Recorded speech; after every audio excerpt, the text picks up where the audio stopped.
Welcome to Headlines. This is David Lichtenstein. This week we have a fabulous program. We're going to be speaking about the story that's convulsed the United States for the last basically 3 months, Brett Kavanaugh. And the question would be, looking at it through a halachic lens. Let me give you an example. You have a big shul or a yeshiva. They're looking for a rav. And they've had many rabbanim come and give their proper speeches. Finally, they choose the one they want. He's a superstar. Last 35 years, he's had different stellas, wowed everybody. The night before the board is supposed to vote, a lady comes and she says, hello, 35 years ago, he attacked me. He was Meir Yad. He acted inappropriately. He tried to be honest me. What would be the halacha? Would the shul be allowed to hire him or not? And this isn't a remote thing. You know, we've had in America, we've had in England, we've had in Eretz Yisrael with this fellow Berlin, Stama Mushchis, but we've had stories where Rabbanim were thrown out of their positions for stories like this. So the question is, you have a one-on-one, you have an accuser coming forward. What is halacha? So let's go through the issues. Number one, is an Isha Neman? Number two, even if she is, well, does 35 years make a difference? Is there a statute of limitations in halacha? The fact that he did it under the influence, does that make a difference? If he had lied under oath, would that make a difference? And here's another issue. Even the fact that there's a rumor that somebody's saying, there's a rumor, there's a Khal. A Khal in halacha has various significance. Reputation. Reputationally, are you allowed to take a rav who has such an accusation? Like Senator Kahan said. She said, well, Senator Murkowski. She says, why go there? Why do we need somebody with a rap? What would be the halacha? So we have three fabulous rabbanim. We have the rav of Khal Jeshurun, Rav Chaim Steinmetz, a very big Talmud Chacham, has a wonderful Halacha on this. We have from Muncie, Dayan Kahan, brilliant young Dayan. We have from England, Dayan Elimelech, Vanzetta from London, a very well-known Dayan in England will be speaking about it. And we will also have, at the end of the program, we will have Meir Seewald, who posts the Hall of Shame, the Wall of Shame, which is basically 100 or 200, all the known molesters that he has basically corroborated to be molesters in Khal Yisrael. And we've asked him, how do you go about it? You have a board of rabbanim. How do they paskin that somebody should be put on the wall of shame? Could one accuser come out or not? So this is going to be this week's topic. We're going to start a whole series of interesting programs. Let me give you some of the topics that we'll be speaking about. Dating, all the halachas of dating, yichud, shadchanim showing pictures, going to a bar, etc., the halachas of dating. We're going to be speaking about when is the time to leave kollel. Is there a time? And if there is, when is it? Alternative medicine, vaccinations, homeopathic, etc., in halacha. We're going to be speaking about, I think this is next week, marijuana in halacha. Today, marijuana is legalized in, I think, 22 or 23 states. What is the halachic standards? Is it like cigarettes? Halacha, bracha, is it bad? Is it worse than schnapps by a kiddush, etc.? External stimulation. The following week, we'll be speaking about, I'm not sure it will be the next week, one of the following weeks, abortion, babies with deformities, abusive marriage, single girls who were unfortunate and became expecting. We'll be speaking about leading rabbanim on that. We'll be speaking about hashgachas in America and Eretz Yisrael. Is one better than the other? Are they all the same? We'll be speaking to a bunch of mashkichim. What are the difference between the hashgachas? Why are you paying all that money? Is Bells, is the Ada, is Reuben in Eretz Yisrael, is one really better than the other? Can you eat in the hotels? Let's uncover what's going on by hashgachas. We'll be speaking about Batei Din. What are your chances in a Beis Din? What is going to a Beis Din really like? How good, how bad are they? Are there any good Batei Dinim? We're going to be speaking about Kaveh Itim L'Torah. What should you be learning? Daf Yomi at 60 miles an hour racing through the interior of Zvachim and Menachos. Are there other options? We're going to be speaking about Nakama. Getting even, is it ever appropriate? You'll be surprised about what Halacha says about it. So we have a whole bunch of interesting topics coming up in the next few months. So listen in. Before we go that, I want to say a little word on the Parsha. This week we're going to be learning Parshas Lech Lecha. And I don't know about you, but I had a tough week last week. And when I have a tough week, I try to open up a Sefer, Chumash, a Gemara, and see if I can find something. So this week I had a tough week, and then I'm learning the Parsha. And Avrohom Avinu asks Kaviyachal, Bameh Eda ki irashena. How do I know? Show me a sign, as Pashup Shat, that I'm going to yarshin, the promised land. So the Gemara says, because Avram said Yadeya Teda Bameh Eda, his children got Yadua Teda ki ger yeh zaracha be'eretz le'lahem. All the 410 years in Mitzrayim is because Bameh Eda ki Yereshana. So the Sipurno, I think it's the Sipurno or the Kliyaker asks the question. He says, isn't this a disproportionate response? I mean, Avram wanted a sign, so his kids get 400 years in Galus and the eternal Goliath of Khal Yisrael. I mean, is that, when they bombed the Gaza, so the New York Times and all the other anti-Semites say it's a disproportionate response. So the Sipurno asks, isn't this a disproportionate response? He asked the question, and he says a teretz. Ramban says a teretz. But let me try a different shot. Chazal have a different shot. Bameh Eda. The Medrash on it says, he didn't ask, how do I know? Show me a sign. But be'ezah schus, the promised land, how will I earn it? Show me how to earn it. I don't want it as a present. I don't want to go into the promised land as a present. How do I get to earn it? There's what's Avram saying. I don't want to be the son-in-law who got the job by his father-in-law and he's on payroll. Doesn't matter. He shows up. He doesn't show up. Okay. He's the son-in-law. Don't ask questions. Send him the money. The kid who yarshins his father, Shtella, that's not what Avram Avinu wants. Avram Avinu wants to own it, Chazal say. Bameh Eda ki Yereshena, he says, be'ezah schus, how am I going to earn it? So according to that Medrash, what is the answer? You know how you're going to earn it? You want to earn it? Avram Avinu, you don't want to get it as a gift? You really want to earn it? You want to own it? You want it to be yours? You know what they say? Reitza adam bekav shaloi yoseh mites kavin shel chaveroi. Do you know that? Except for England, the United States is a meritocracy. We respect somebody who earned their position. They earned their chachma, they earned their Torah, they earned their shtella, they earned their parnasa, not somebody who got it through nama de chisufa. So Rabbi Shalom says, oh, you want to earn it. You know what the answer to that is? It's got to be gullus. If you really want to own it, you're going to have to struggle to own it.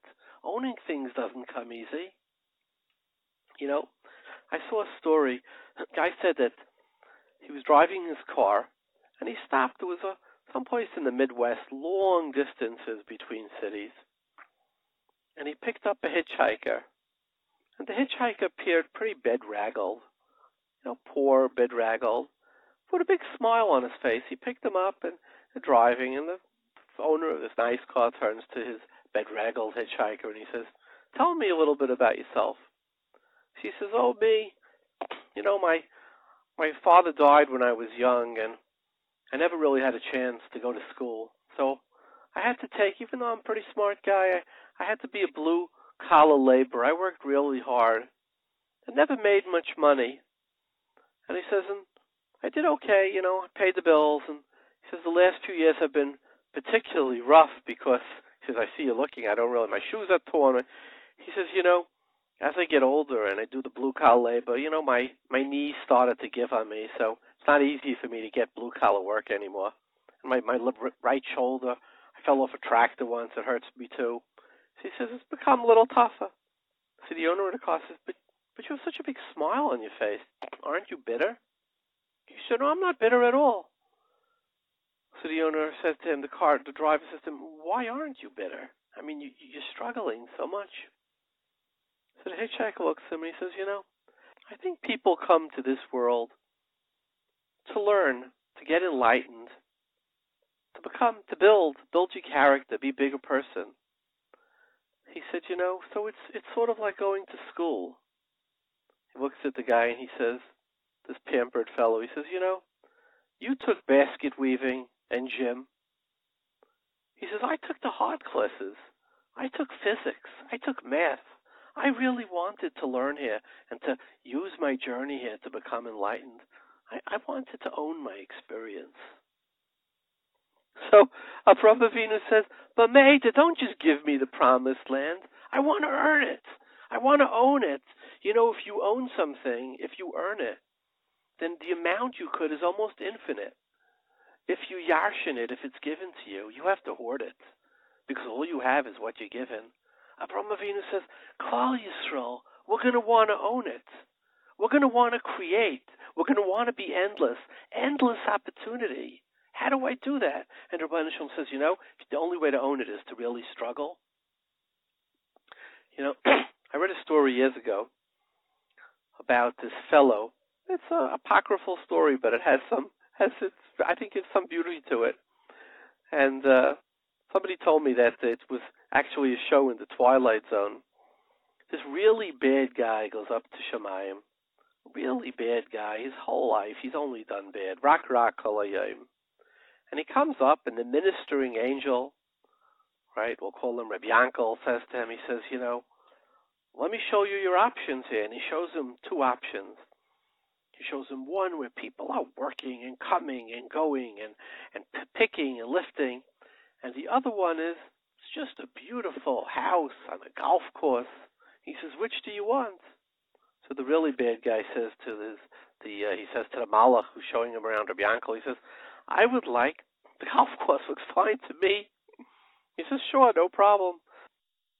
So takes him to his room in the golf course, picks up his clubs and goes to play. It's round one, takes a first hole, swings. It's amazing. The ball soars 400 feet, hole in one. He says, wow, that's incredible. Goes to the next hole too, swings again, hole in one. Third hole, he says, I'm just going to tap it, see what happens. He gives it a little tap. The ball flies all the way, all 18 holes, hole in one. That night, he calls up the angel. He says, listen, is there anything to do? Is there any, action around it? And I says, yeah, there's a casino. Goes down to the casino, takes, the slot machine, pushes it. 5, jackpot. The next one, jackpot. Everything jackpot. Everything he does is just goes to play cards, and he has also a royal flush. Everything. Next day, goes to the golf course. The third day, he calls back the angel. He says, listen to me, Uncle. He says, you're the angel. He says, this is becoming terribly boring. Every joke I make, everybody starts laughing hysterically, like I would be the funniest guy in the world. Every golf I win, if I pick up a baseball bat, I hit it over, it's just stupid already. He says, do you have anything here that's maybe a little challenging? Suddenly, this kindly little Yankel, the angel, his eyes get slanted and pointy, and his ears get pointy, and he has 2 fangs, and he says, He says, challenge? You want a challenge? That's in the other place. You came to the wrong place. Over here, we don't allow any challenges. So I think, what's the lesson? You had a hard week. I did too. And you know what? Avrohom Avinu was mispal that we should all have to earn it. We should all struggle through it. When we collapse into bed at night, we should say, it's mine. I didn't want to yarshin it. Yadei Teda, what was it? He said, Ba'me'eda, Be'ezeschus. How am I going to own it? So if you had a hard week like me, okay, you earned it. You own it. So do I. Before we go to our wonderful guests, I want to ask the riddle of the week. And this week's riddle is interesting. Avrohom Avinu says, Imri no'achaisiyat. You're beautiful, Sarah. He says, tell her you're my sister so they don't kill me. In fact, he'll take you, Elimelech will take you for a wife, and I'll survive. So it's a davar pella. Avram Avinu was going to survive by giving his wife to the king, who was going to be Oivran and Avera of Eshesish, which is Yereg Val Yaver. He wanted to save himself with Gilui Arayis. You're not allowed to be matzel yourself with Gilui Arayis. How could Avram and Sarah do such a thing? In fact, I'll tell you that there's a tshuva from the Noda B'Yehuda in Yeridea, Madura Tinyana, Simin Kuf Samach Aleph, a well-known tshuva, where I think he says it's with the Bais Yankov. He disagrees with a Bais Yaakov, a tshuva's Bais Yaakov. What was the story? There was a group of men and women. They were traveling. This is in the medieval times. And Noda B'Yehuda lived almost 300 years ago in Prague. And on the road, a group of highway robbers attacked them. And they said, "We're killing you all. We're taking all your goods." And he says there was one beautiful woman there, and she spoke to the head of these highway robber group, and she said, "I'll make a trade with you. I'll have inappropriate relations with you. Let's go into the forest and let everybody live."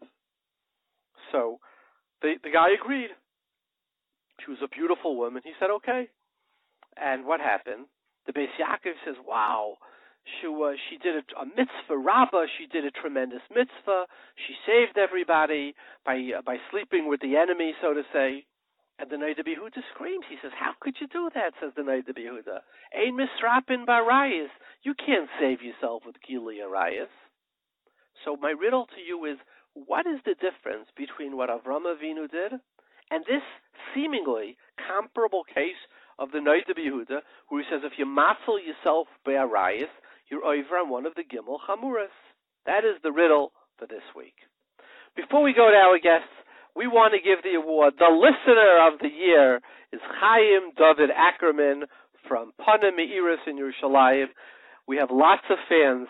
This fellow calls almost every single day. So Chaim David Ackerman, our number one fan, the person who has called more than anybody. We get thousands of calls. He has called more than anybody. Pana Meiris, you win the award. Let's go to our guests.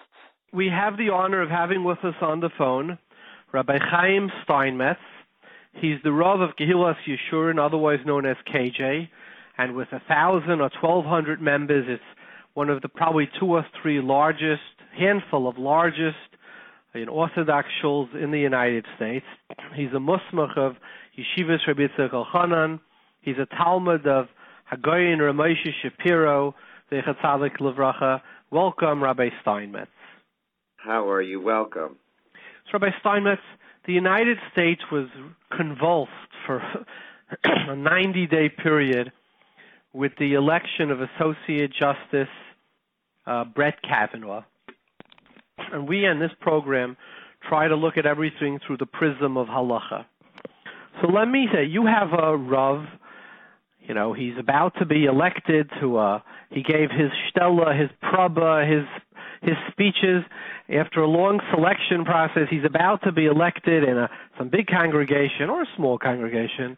And the eve of the election, a woman comes forward and she says, 35 years ago when he was in high school and I was in high school, he assaulted me.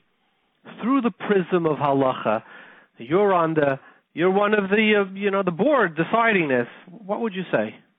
Yeah, this is a difficult question. First, if I can just really make sure I put in a disclaimer here, which is I have no interest in discussing issues that have been discussed in the political realm in a direct fashion. Obviously, we have to deal with issues like this, which are issues of credibility. There's major halachic issues that are involved here. But I find, this is complete disclaimer and an aside, but I stay away from things that are political. Simply like the Gemara in Yevamos that says that it's that it's Geshem Shemitzvah L'Adam Lamer Davar Hanishma Kach Mitzvah L'Adam Shelo Lamer Davar She'eino Nishma. That you can't say things people are not interested in hearing. It's the way you look at America, and unfortunately B'nai Torah are part of this too. Is the Gemara talks about that as Sanhedrin, that's kula machayvim, that everybody is machayev the person right away. So we say pochernoso, we say we have to give the guy another day. Pochernoso probably means you have to give him another chance. And the idea is that if everybody's already had their mind made up, then they really haven't looked at the case carefully enough.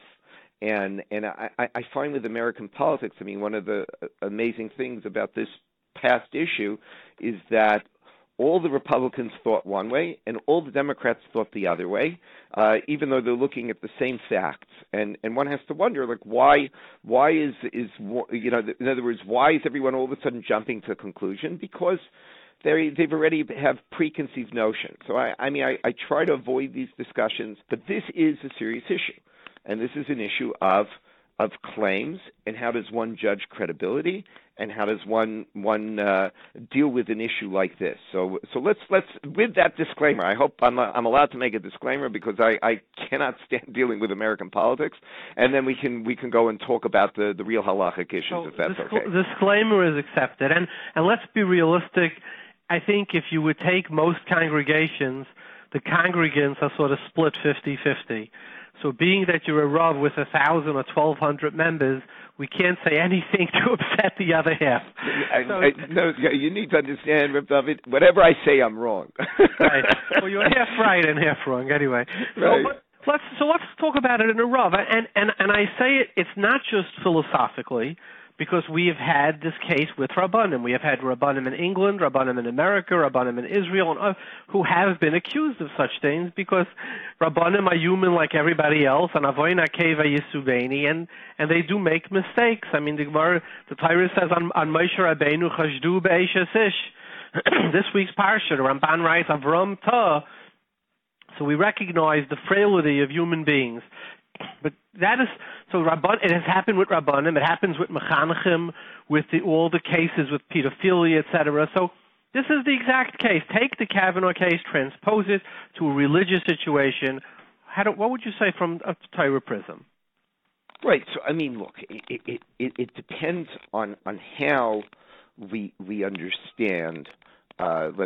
Let's say, telling a Rav that, in other words, going to a Rav who's about to get a shteller and saying, look, we're refusing you because of X question.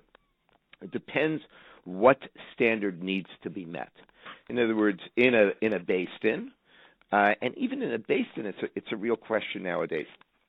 In other words, in a Bais Din, if someone comes and wants to make a claim against another person, so I mean, obviously, there's the famous Gemara in Psachim, which there's the famous phrase that Tov Yechata v'Zigud Mingud, that the Zigud comes and he says he's made alone. The Gemara Daf Kuf Yud Gimel. Right, Daf Kuf Yud Gimel. So he comes and he offers Eidus against Tuvia, and instead he's the one who gets hit because you're not allowed to Al-Tashas Eid Echad, that you're not allowed to have an Eid Echad coming forward. So if it's a judicial standard, so then generally we only have two Eidim. Now the problem is that even in terms of a judicial standard, let's start first talking about a judicial standard, then we'll talk about what the Chafetz Chaim has to say about that in terms of Hilchos Lashon Hara. But let's start with a judicial standard. If even in a court of law, Rabbi Steinmetz, can I interrupt you? Could you just tell over the audience what the Gemara says? And I apologize. So the Gemara in Psachim and Daf Kuf Yud Gimel and Bais brings down a case where a fellow by the name of Zigud saw another gentleman by the name of Tuvia, and the fellow by the name of Zigud sees Tuvia sinning, and he comes the next day to court to testify against him. And instead, the court says, well, since you testified against Tuvia, you're the one who's going to get punished. And he says, how could it be that Tuvia is the one who sins, and Zigud Mingad, and Zigud is the one who gets punished? How could that be? And the reason is because the Torah says that you're not supposed to have a single witness come to claim the criminality or the criminal action of another person. And therefore, the single witness is not allowed to do that. And that's why Zigud is the one who gets punished, who gets flogged, because of him testifying individually against Tuvia. By testifying individually, it really is just an act of Lashon Hara. It's just an act of simple gossip. But there's a couple of qualifications. If we're going to start with Kuf Yud Gimel Bais, and it's actually a great place to start. There's multiple qualifications that need to be made. First of all, let's start with the most obvious.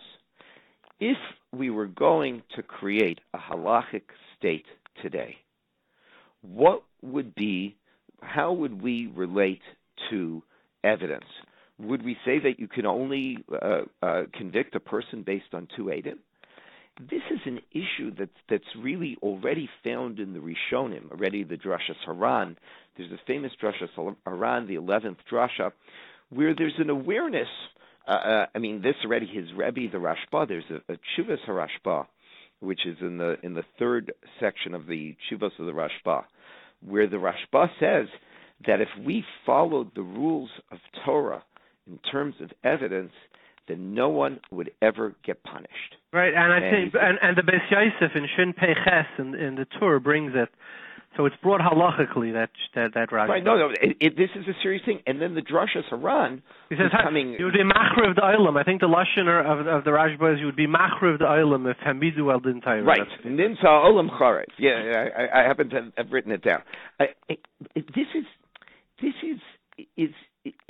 is one of the fundamental questions. In other words, what happens if you decide to create a judicial system that's going to require two Eidim?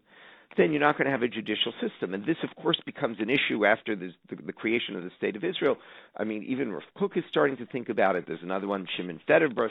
Of course, Rav Herzog writes a 3-volume work on this particular issue. And there's a real question of what are we going to do? How are we going to deal with a halachic state and deal with evidence? And many point to the Drashas Haran. The Drashas Haran, who says that there's also something called the Mishpat Malucha, that the king also can come and enforce judgments, even if it's an Eid Echad. Even he can actually even give the death penalty up Eid Echad. So there's this idea that maybe there needs to be a parallel system of governance. Rav Herzog is not so crazy about this idea. Rav Herzog prefers to go with another manner, saying that maybe we need to make takanos, and maybe we need to, when it comes to dinei mamanos, you say hefker bezdin hefker, which is that the bezdin has the right, so to speak, to declare anything a person's property. He tries to work within the system of halacha because he believes halacha is really the representation of a Kadosh Baruch Hu's ratzon. But the Drashas Haran is willing to say that, you know what, there's law that's important in terms of truth, and then there's law that's important in terms of maintaining political stability. And the Melech is entitled to enforce law that will maintain political stability. So even starting with if we start with this Gemara and we say, you can never ever use an Eid Echad, the truth is already in the Rishonim they're saying, well, you can't even have a court system unless you can somehow accept an Eid Echad. So there's number one, that exception. But then let's go to another exception.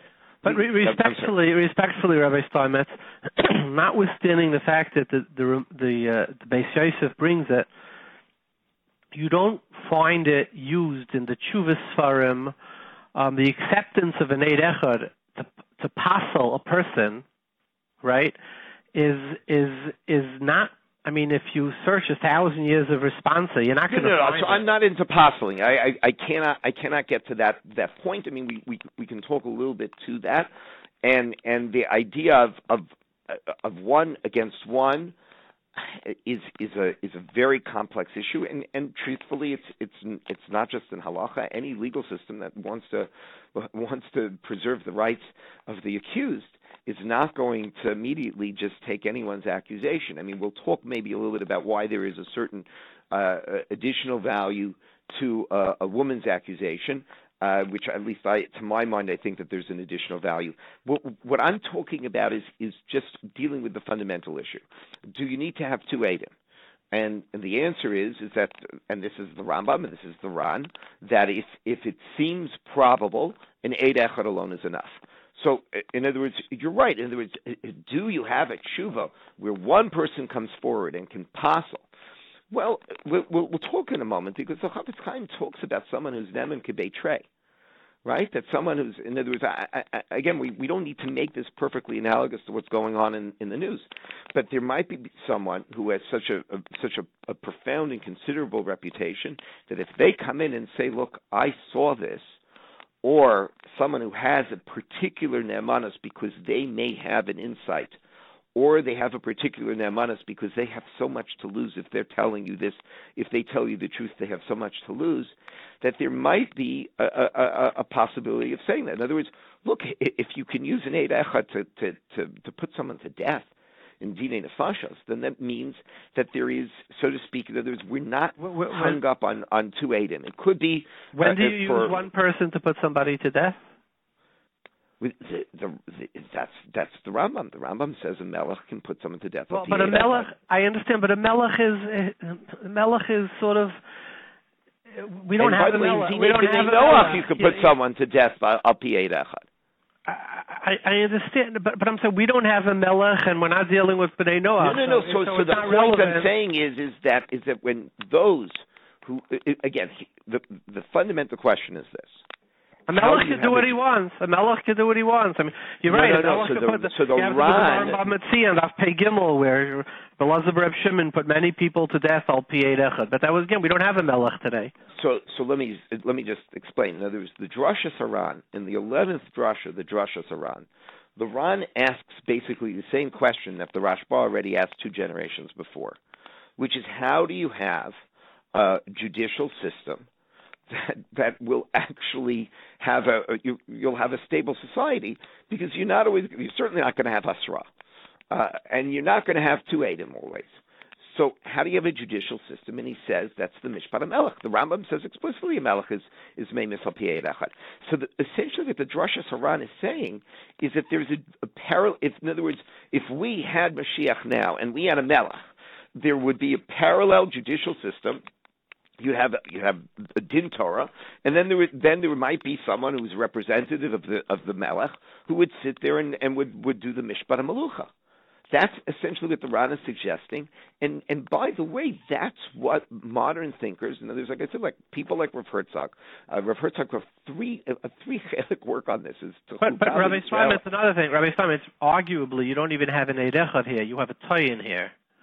You have the Where's that? In a case where, let's say, somebody comes out and says, so-and-so assaulted me, this rabbi assaulted me. It's not even an Eid Echad. It's already the Baldin himself, who is arguably pasaledis. You even have less than one Eid. Well, it depends if there's this is the famous question in the Achronim. Could the person, could someone who is being a murder victim destify against the murderer? And there are Achronim that seem to say, Rav Zevin brings down several Achronim that seem to say. But I'm saying the crazy Placey and right. So in other words, here is this avera. In other words, if this is an avera ben adam lamakom, so even if it happens to have been perpetrated against me, then you're not a toin, then you're not an ogei bedavar. Then you're allowed to be made. In other words, if it's truly an avera ben adam lamakom, and it depends, you have to decide whether this is an avera ben adam lamakom. Then in other words, and we're not talking about dini mamanos. I mean, there may be room to say. Again, I don't want to get into the specifics yet. First, I want to sort of set the table. Let's set the table. The table is that if you look at the idea of 2 Eidim, and you say, well, how do I apply it to a judicial system today? There are people who say, well, we couldn't have a criminal justice system if it only functioned with 2 Eidim, certainly not with Hasra. And so there are those who say that maybe we have to be inventive, and they look to the Drashas Haran, where there's this concept of Mishpat HaMelucha, where you need to have almost a different set of values, or a somewhat more expansive set of justice to enable society to properly function. So I just wanted to say this is really like a quick disclaimer, which is but look, this is we have this best in Makan Vonshim Shalom and HaTorah. I mean, you have, but it's so many. Again, Rabbi Steinmetz, I agree with everything you're saying with one caveat. it's practically not bought, not in Choshen Mishpat, not in a Chaim where it's discussed slander against somebody, not in Even Ezer and Siman Yud Aleph where it talks about an Isha Chashuda. So it's like, it's a very outlying. It's a very outlying. Wait. An Isha Chashuda Dafka is actually very. I mean, when we get the color of a pasuk. No, I'm just saying this Ran is not. My point is that the Ran is an outlier opinion, as is the Rashba. No, granted that it is such an. You don't see it in the body of Shulchan Aruch. But because when was the last time that a Bais didn't actually have to do Dinei Nefashos? Of course, you're not going to see it. I understand that. But if we had Dinei Nefashos, the Ran is saying, Lu Yitzuyer, we had Dinei Nefashos. And that's what I'm saying. In other words, if you look at these authors, Rav Kook, granted they are religious Zionists because they're interested in thinking, well, what happens when Mashiach comes and we actually have a state to run? But if you look at Rav Kook in the Chuvas, if you look at Rav Herzog, if you look at, there's another Rav by name of Shimon Federbush, there's a whole bibliography of authors who sit down and say, the Ran is the only solution to maintaining a modern state al pi divrei Torah. This is the only solution. But we're not talking about now. It happens in Manhattan. There's a Rav, so you're not talking about the state of Israel. Right. But so let's start with. Let me just. In other words, I just want to. What I would want people to understand is that it says in the Torah there's 2 Eid, and that's the end of the story. It's not the end of the story because those who have to deal with. I mean, look, the Ramah in Choshen Mishpat brings down a takanas hakadmonim that a woman can be made. Yeah, and it's used halacha. A woman can offer testimony. That is used halacha. Of course, it's used all the time halacha. Yeah. And the point is, and that's, by the way, the perfect analogy. In other words, there's a recognition the judicial system will grind to a halt if you can't have a woman being made on something that only women saw. Yeah, but Ramah does not say you could use it Eid Echad, interestingly. It's not in that particular. But the point is if okay. What else? In other words, the point I'm trying to make is halacha understands that you need to also, in other words, everybody, in other words, Tinoko shall base Rabban understand that you have to have 2 Eidim. Very nice.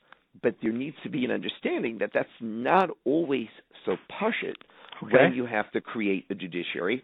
And that's the first thing I just wanted to say is that, very good. Already it's well entertained that, maybe other forms of Neemanus, other forms of belief are possible. Now, also going back to the Gemara and Kuf Yud Gimel. So, of course, you have the Chafetz Chaim. So the Chafetz Chaim talks about the possibility that if there is a chote, and he brings this from Rabbeinu Yonah, that actually you can go to your Rebbe. First of all, the Gemara says is that it's mitzvah l'sanoso. If you see the guy doing the avera, right? If you know that this guy did something wrong, and if, let's say, whatever the mitzvah of hating Rishayim, sinas Rishayim is, you should hate that Rasha. Okay, that's the Gemara. But the Chafetz Chaim brings down from Rabbeinu Yonah the possibility that if you really feel you need to tell a Rav or someone who's very important that they have to be mafreshim from doing future Isurim, or in other words, that there is some sort of greater future consequence to this occurring, so then, and this would certainly be true of a case of a Rav who's becoming a Rav of a shul, who did this years ago, and now we have to have questions about, who is he? And you're going to give over the lives of Balabatim in his hands, and he's going to be counseling people. I mean, you have to really think, what situation are you putting him in? A Rav has incredible connection and power over his Balabatim. It's not a simple thing. So there's a drasha sarah, there's a Chafetz Chaim who talks about the possibility that if you're Neman Kibeitre, you can go to the Rav can then go and be Mafresh Meisura. In other words, there is another possibility that we don't have to squelch everything in a situation where someone feels that they have something significant to say. And the point here is this. In other words, this is not to say if someone comes in and says, a person that you have no idea why, you had no reason to believe before that there was something wrong with him, and says, this is what I know is wrong with this Rav. and it's just one person, even if it's a person that's reasonably credible, you would want to look for some sort of corroboration, because it would strike me, and I don't see anywhere in halacha that you would say otherwise. It would strike me as very strange. In fact, it's interesting when it comes to the question of being machzik a woman as a married woman. So this is also brought down. This is brought Nevin Ezer and Simin Memvav. So, the Aruch HaShulchan there goes into saying, obviously, you need to have some sort of corroboration. In other words, if there's a kol that the woman is married, but you know that the kol starts from two people, and everybody hears from these two people. He says, unless it's properly examined by a Bais Din, any two guys can create a rumor that a woman is married. And how are you going to, in other words, there has to be a very serious assessment of what evidence is being produced. In other words, if you want to get both sides of this, and I think we need to think about both sides. On the one hand, there is almost, in other words, if someone is speaking at cost to themselves, and this is where I want to talk about just in general the concept of if a woman is coming forward and saying that she's violated, there is a certain, I would say, one has to give them an additional assertion. It's not just a woman; it could be a child, it could be a man. When people come forward and say that I was victimized in this humiliating fashion, I'm a victim of sexual abuse, there is a certain additional Neemanus they get. It may not be sufficient enough. Let me just take the other side of that. If somebody comes forward, a woman would come forward to this rabbi who's about to be elected, and it's 35 years later. So that's a question. Like, where were you for 35 years? The second question I would ask is, we want to give her extra Neemanus. Do you dislike this person? Like, so if you're a rabid, if you have a very strong reason to be against this person, like, you just don't want to see this person as a rabbi, even if it hadn't happened, because he's so imagine if he would be anti-Zionist and you're pro-Zionist. You say, we just don't want an anti-Zionist rabbi. You can't have a Satmar rabbi in a modern Orthodox shul. Would you humiliate? I mean, So I'm just saying, I think the assumption is people don't do these things. But talk about Steinmetz. But there is a concept of somebody who disagrees. What rises to the level of Sonei? There is a concept of, is the person coming forward, are they going to have movie rights? Are they going to have book rights? When there could be many other agendas. No, I would certainly agree. Or a child coming forward is a pure type of thing. But let me give you an example. You're a Rav of a big community. A woman comes forward, or a man comes forward, and this is very common in the middle of a divorce, and the woman says, and this is the most common, he molests my 2-year-old. I mean, which normal person molests? Well, you're in the middle of a very bitter divorce, and you're trying to deny him custody to get a better settlement. So I think we have to look at these things in the for framework. Sure. I mean, those are larger factors. In other words, I was talking really to the fact that in other words, when you're weighing these issues, you do need to weigh the cost to the person coming forward, and that in general, if it's the victim of a sexual abuse who is coming forward, and certainly you don't want to get into all of these other cases where there's 100 other motivations, and again, I'm really not talking about what's in the news. I know you keep trying to bring in the elements of the news. I'm not interested at all about what's in the news. In other words, I'm not even interested. In other words, you're right. If you have book rights, but the average person coming in for without a doubt, it's a great personal. I'm talking about Kehilath. Someone comes in and says, "I was raped by so and so." Yeah, it's a great personal. These are issues that have to be dealt with. In other words, I think in the past, unfortunately, people have often said, and you can't do that. And you have to understand that if someone's coming in and they're deeply humiliated and they're going to be saying this, then there has to be an incredible sensitivity to the person coming forward. Like I said, this has nothing to do with the news. This has to do with everything with the core issue. You're right. The case in the news has several hundred other factors. Every political commentator has come up with 700 different theories. I myself, I wish, there was everyone has everything refiltered by 400 different filters. I don't want to get into that. Well, Rav Steinmetz, thank you for your most thoughtful insight to it and really giving it a whole new dimension with the Tshuvas Aran. And as always, it's an honor to have you on with us. Thank you very much. We have on the phone with us Rabbi Avrohom Khan. He's the Dayan and the Rav in New City. He's the Rav in New City. He's also the Dayan. He's of the Vaad, Vaad of New City. Welcome, Rav Khan. Shalom Aleichem. Welcome, Rav David. So here's the question. You have the whole country has been fascinated, or many people, with the election of both the nomination and election of Brett Kavanaugh to the Supreme Court. And almost immediately before the vote, a woman came out and she accused him of attempting to physically attacking her and attempting to basically be ma'anis her, for lack of a better words. And she was successful at escaping, and she accused him of such. And since we'd like to turn things into see how the Torah would view such a thing through the prism of halacha, let me give you this case. You have a Rav.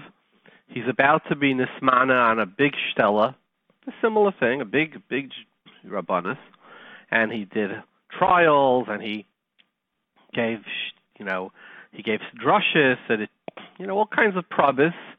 And a week before they're supposed to vote on it, or a day before, a woman comes out and she says, 37 years ago when I was in high school, he attacked me. And then they didn't know what to do. What's the Torah view? How would you address something like this? It's a good question. By us, we have, there are two parts, I think, of the question. Number one, somebody who we know for a fact did something many years ago. Does that pass him from becoming a Rav? Does that pass him from having a position in Khal Yisrael where he's going to be recognized as someone chashuv? And then the second question is, how do we deal with allegations? When somebody, that was more the case by Kavanaugh, how do we deal with an allegation that somebody says something happened 37 years ago? And I think there are two separate questions. If it's 100% true, there's no question, he agrees. There's, I think, a tshuva in the Mishnah Halachas from Menashe Klein where a Rav wrote him that he's becoming a Rav, and he knows he did things that aren't acceptable in the field of Rabbanis many years ago, and he did tshuva. Should he be a Rav or not? So Menashe Klein says a Chiddush Gadol. I'm not so sure everybody agrees. He says the Halacha by someone who's Pasal Eidus is Pasal to be a Dayan. So he learns that someone who's kosher to be an Eid is kosher to be a Dayan. And since the Shulchan Aruch says in Siman Lamed Daled that somebody who does tshuva for an Eid, and we know he does tshuva, he's kosher to be an Eid, therefore such a person is kosher to be a Dayan, such a person is kosher to be a Rav. That's his opinion. So let's address that opinion. In this case of Kavanaugh, it's hard to make the argument that he did tshuva, because he's not saying I did tshuva, he's denying that it occurred. So that's a second shaila. The shaila is with allegations. How do we deal with Khal and allegations and rumors? So let's say this case, the Rav comes forward. So now it comes to you, you're the Dayan, and you say, well, maybe he did tshuva. Well, could he do tshuva if he's denying it, A, and B, since it's bein adam l'chaverei, right? And bein adam l'chaverei, in Hilchos Tshuva, it's brought that you have to be asked the person for tshuva, and he clearly never asked the woman for tshuva if he denies its occurrence, and she says he never approached. Nobody's saying. So would you take the position that maybe Beliba he did tshuva? I mean, would that help?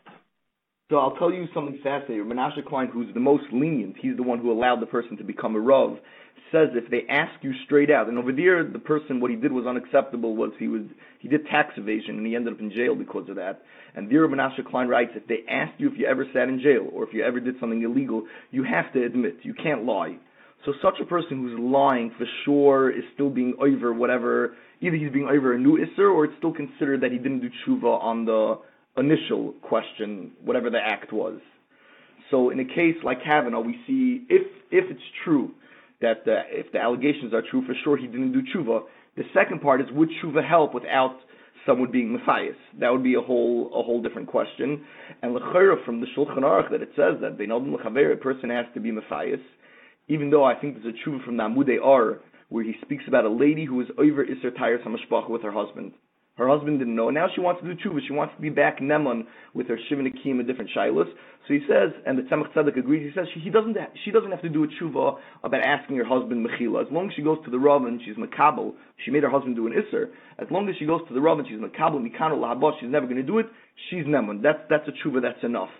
But in such a case where the Isser is a real Bein Adam L'Chaver, that's what it is. Besides the Bein Adam L'Makom of doing an Isser Erva, there's a real Bein Adam L'Chaver. It's simple. I think everybody would agree that there's no tshuva unless he was Matthias, the person. So given that he wasn't Matthias, sir, let's make believe it was a Rav. So now they come to you, you're a Dayan, and they say, Dayan Khan, we have this Rav, he's mamish, he's fantastic, we love him, and a woman has come forward accusing him of, the same event, and how would you respond then? He hasn't done tshuva. I would respond very simple. The Rambam tells us in Hilchos Deis in Perek Hey, which is speaking about every Chacham. So the Rambam says that a Chacham needs two characteristics. Number one, the Rambam says, Kashem Shah Chacham Nikr B'Chachmasa. He has to be Nikr that he's a Chacham. Nobody's going to say on a Chacham that, he's a huge Talmid Chacham, he happens to not know how to learn. Nobody will say that. Kach Tzor Sheyeh Nikr B'Maisov. And then the Rambam goes through all the actions, the way he eats, the way he drinks, and the Rambam ends off, you kol ha'maisam elu noam u'musakana b'yoser. All his actions have to be noam because the Torah is derech ha'arad, so he has to be noam. So the Mishnah Elimelech asks that a lot of the halachas that the Rambam brings about a chacham, how he has to be noyeg, the Rambam quotes other places in Yad Chazakah. What's specific about a chacham? So the Mishnah Elimelech doesn't really give an answer, but I heard from Meir Stern numerous amounts of times that the Rambam over here is saying a taich of a chacham. Just like a chacham is nicker from his chachma, so too a chacham is nicker from his actions. And if in his actions he's not nicker that he's a chacham, it's not that he's a chacham who doesn't have proper midas. Such a person is not a Talmid Chacham at all. Such a person doesn't have the name of a chacham. So with what are we making him a Rav? But Kavanaugh, for the last 25 years, has been either a member of a very elite law firm. He was a judge for the last 15 years or so. I mean, I don't have my exact dates, and 10 of them on the highest court of the nation below the Superior Court. He's worked in soup kitchens. I mean, he's had a sparkling reputation for the last, for Eversville until this woman came forward. So the question is, can one person's accusation make somebody unreputable where you say he's not Nika B'Maisav? I mean, would any again, is it true? Is it true? If we're going a question of his allegation, so that's a topic that's discussed 3-4 places in Shas. How do we deal with allegations? How do we deal with rumors? The Chaim discussed in Shmiras Haloshin, the Gemara, and it's discussed in Hilchos Soita with someone who accuses a lady, someone who accuses a man. We could discuss the topic of allegations, but let's say we're saying that it's true. Such a person who it's true, and he's going to represent. There's a famous Ramah that has a question. The judges in the court system, are they supposed to paskin like Shulchan Aruch, or are they supposed to paskin with what they think is right? So the Ramah in the Tshuva happens to say that they have to paskin like the Torah. But everybody, even the Tumim is V'daik from another Ramah elsewhere, that the Ramah La'aloch La'maisa doesn't paskin like that. Everybody paskins that they have to use their seichel. They're not meshubit to the Torah. Rabbi Chaim Volozhiner writes, if a judge decides, you know what, I have a next door neighbor he's a chashav Dayan. Let me ask him his opinion. Rabbi Chaim Volozhiner writes, he's over the mitzvah of dinim, and he's chayiv misa. The mitzvah of dinim to paskin to be a judge is one of the zayin mitzvahs. You have to use it with your seichel. So we're using a person who we're trusting his seichel. By us, you could already say a Dayan has to look in Shulchan Aruch. What does his actions have to do with his ideas? But by the goyim, we're saying we're using only their seichel, the way they think. We have a person who thinks that it's okay to do something that's wrong. So we're going to say such a person has proper seichel. So Rabbi Khan, you're saying that if it's true, then he should not be Nismana. But we don't know if it's true. So they come to you and they say, look, for the last 35 years he's had a good reputation, or 36 years. Somebody came forward and says 36 years ago he did this. It's somewhat unprovable. At least to date it hasn't been proven. On the stand he was rambunctious. He was somewhat hostile. Given those facts, What are some of the issues you would do next? Okay, so that's the topic of allegations. So there's right.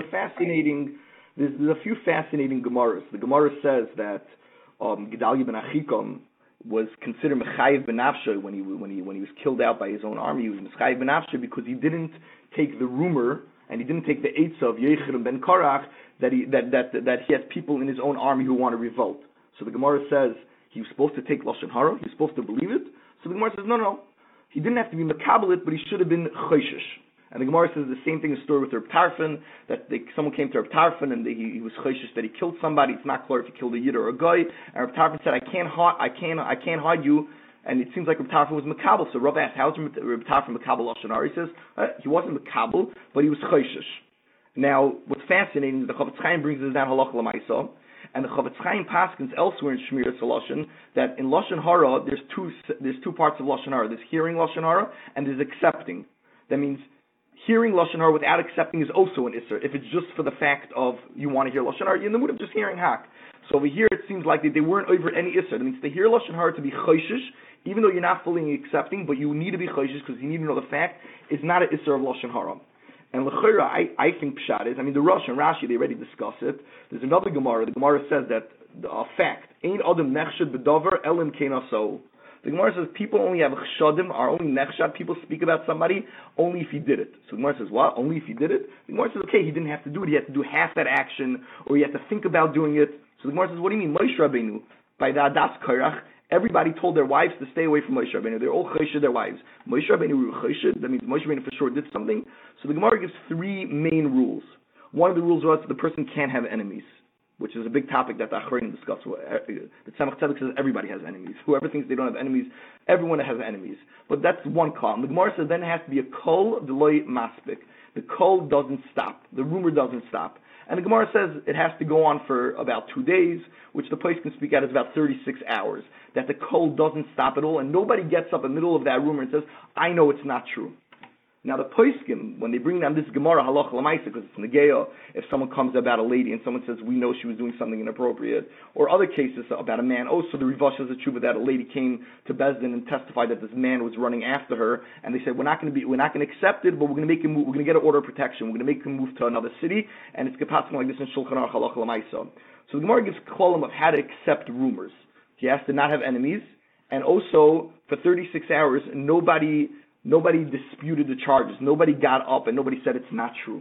That's the column that the Gemara says. The poskim discuss in elaboration, come on, every Shiloh Tshuva Sefer that speaks about Saita questions, discusses what are the Gedarim of the Isbei Kala. Amal, when people lived in a city where there were no phones, there was no internet, there was no WhatsApps to send around the message. So to get out a rumor means that everybody had to think about it seriously. Somebody had to be running around from shul to house and get everybody to be talking about it. And then everybody was talking about it 36 hours. Nowadays, it's a little bit different. With one text message, the whole world could talk about something for 5 minutes. And what does it mean that somebody got up and said no? 1 person, 10 people? And what does it mean that it didn't come from his enemies? The Tzemach Tzedek has an arichos about that. You have to find out where the rumor started. Other places can say, no, the rumor could start from a good place, but as long as the rumor was continuing from his enemies, that's the opinion of the Divrei Chachma. He has a pierce on the Rambam and Saita, and the Marash Engel, and the Divrei Chaim. If you know the rumor was continued by enemies, then you know that the rumor doesn't have any basis, and now it's just being Choshesh B'Ksherim. The Tzemach Tzedek adds in that it's even considered Lashon Hara. But I'll tell you something fascinating. So Rabbi Khan, given all of the above, can you bring it back to our case? It's Rabbi Kavanaugh. We'll call him Rabbi Kavanaugh. I don't know if there's any Rabbi Kavanaugh, but if it is, I ask him Mechila. And they come to you and they say, Rabbi Kavanaugh, this is the exact case. Given everything you've said, what would you say? So I would say I personally, and this is, I had this case when I did Shemesh in Eretz Yisrael by Rabbi Weiss. We had a few such cases with actual Rabbanim and Rosh Hashivas. And a case either where a guy was 100% guilty and then 10 years later came and said he did tshuva, or a case that there were rumors. And Rabbi Asher Weiss, I think he even writes it in Minchas Asher in the tshuva, that the Mishnah Berurah paskins about a chazan, because that's where it's spoken about at Shulchan Aruch. It seems like a chazan, a shliach tzibur amal, had a bigger status than we give chazanim. That if somebody you find out, or there's a rumor that he did an avera, so the Mechaber says you're not masalik him for a rumor. The Mishnah Berurah says, but you don't appoint him to begin with. So So it says the Mishnah, what do you do when there's a rumor? Bezdin should be Moshev, and now Bezdin should find out from beginning to end with Drisha v'Chakira if they feel there's enough basis on the rumor, and with that, then we'll be Mamanim to be a Shliach Tzibur. Yeah, I believe I believe the Mishnah Berurah gets it from the Magen Avrohom. Yes, he argues in the beginning on the Magen Avrohom. He's bothered a little bit, but then in the Bir Halacha he ends up passing like in the Mishnah Berurah he passes like the Magen Avrohom. In the Bir Halacha he goes back and forth, but he ends up like the Magen Avrohom. Which would be very similar to the case over here, where they actually ordered an FBI investigation. The only thing that I was debating is how much do we compare a chazan.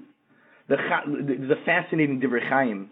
The Divrei Chaim says all these halachas about a chazan, if we should be masalik or not, if the tzibur doesn't mind, that means there's a call, but the tzibur says, we don't care there's a call, we want to allow him. It's not a psul that he's puzzle and now we have to find out. It's something that it's bothering the tzibur that he's the shliach of the public.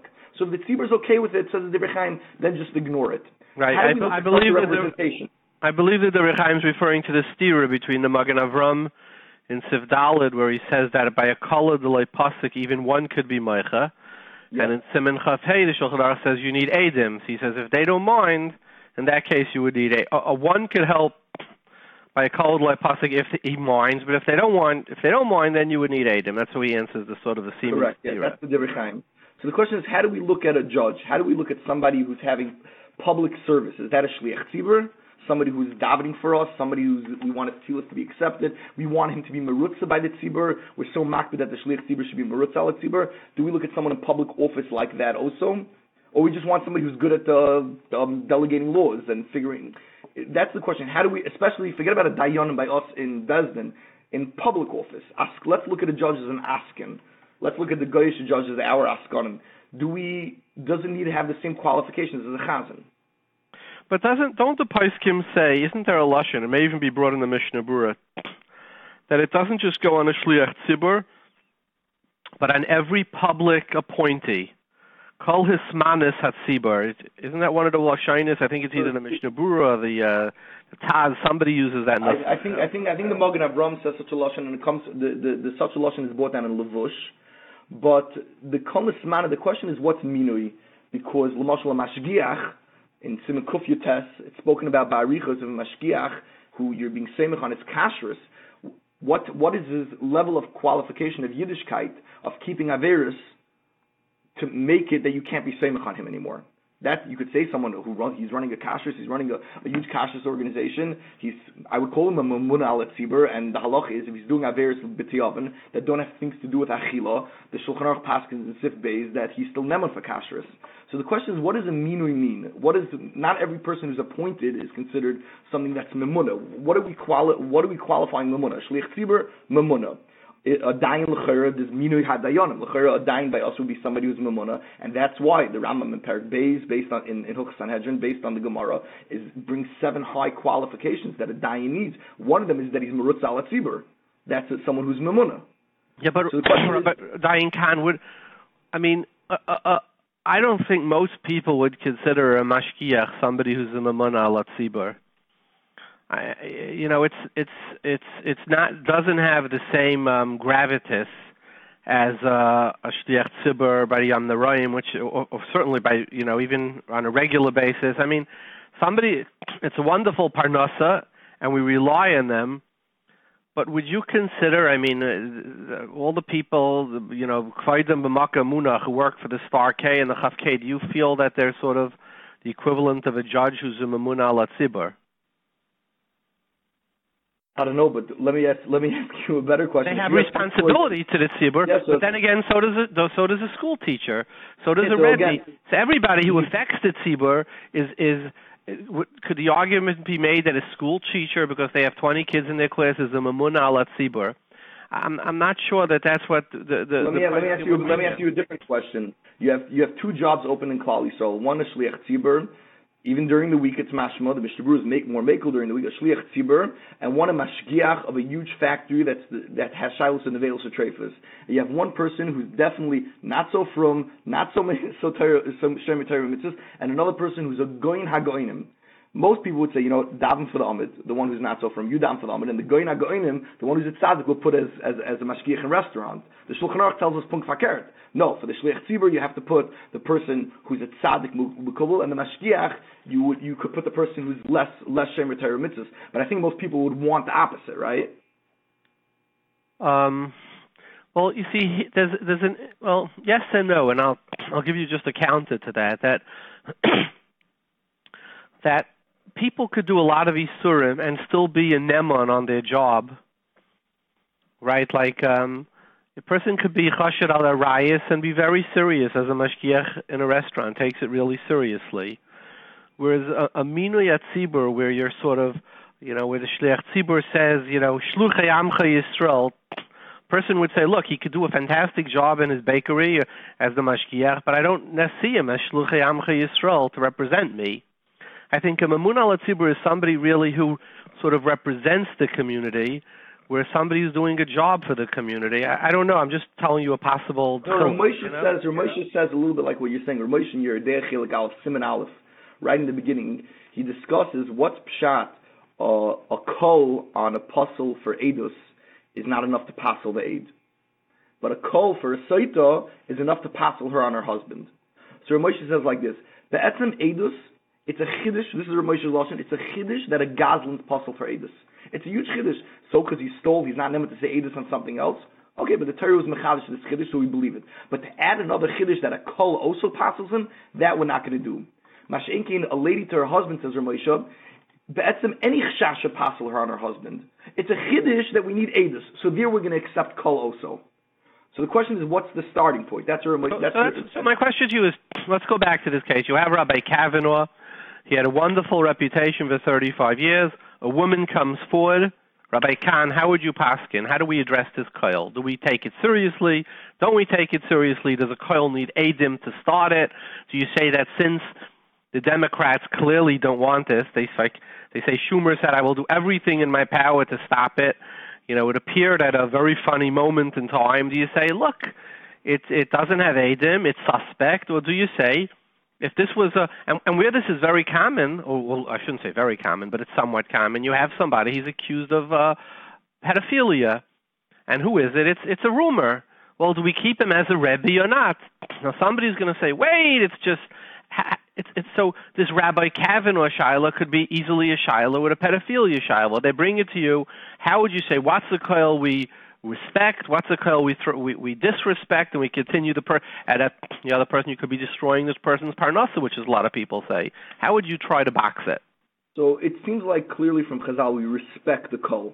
The Gemara says a person's not choshen unless there's something really there, so we respect the koil. Then the Gemara gives us the yotzim and aklaus when we respect the koil, and then we say, okay, we're going to dismiss it. And the Gemara says, if you know it's coming from oivim, if you know the koil was started by enemies, if it started, according to most places, not except at Tzemach Tzedek, it was started by enemies, then we dismiss the koil. So over here we would have to look in a question of pedophilia. A child, is he an enemy of the Rebbe? Was there a pre-story that this child was kicked out of yeshiva? Not anything to do with this story. So let's assume in the case of a child, you say it would pass the enemy test.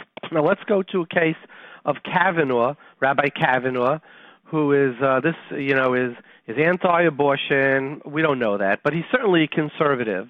Would you say that this woman falls into the category possibly of an enemy?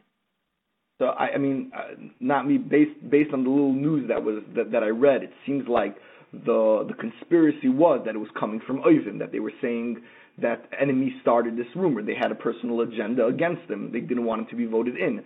I would go like the Mishnah Berurah and Nun Gimel, that they have to be Moshe Bezdin, which they didn't really do. They just did some hearing, but they should be Moshe, people who would really look into the kol. And if they see that it's coming from Oivim, then the kol is dismissed. That's how Shulchan Aruch would look at it. But I want to be makdim. Just because Shulchan Aruch would look at it that way doesn't mean that the secular system is meshubah to look at it that way. Yeah, we understand that. We're talking, but so you say you'd be Moshe Bezdin. Well, let me do a counterpoint to that.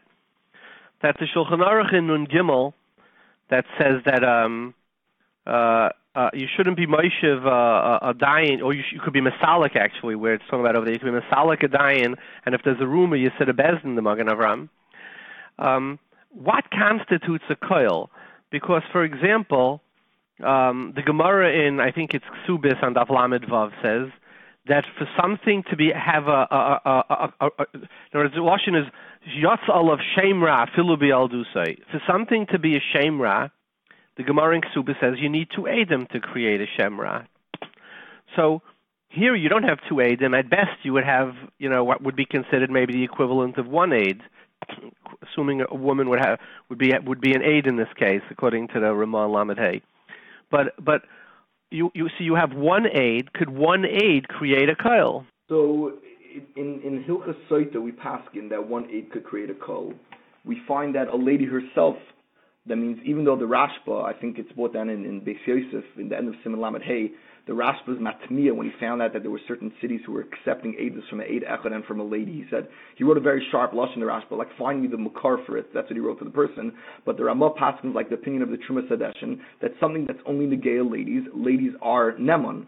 And what's fascinating is when the Ramah brings it down, the Aruch Shulchan calls it takanas haga'onim. And it's meikar adin v'amdu shnei anoshim. You need two men. I think it's the lashon of Machab. I think is it's takanas haga'onim. Lashon of the Ramah, no? Whatever. Continue. I'm sorry. Yeah.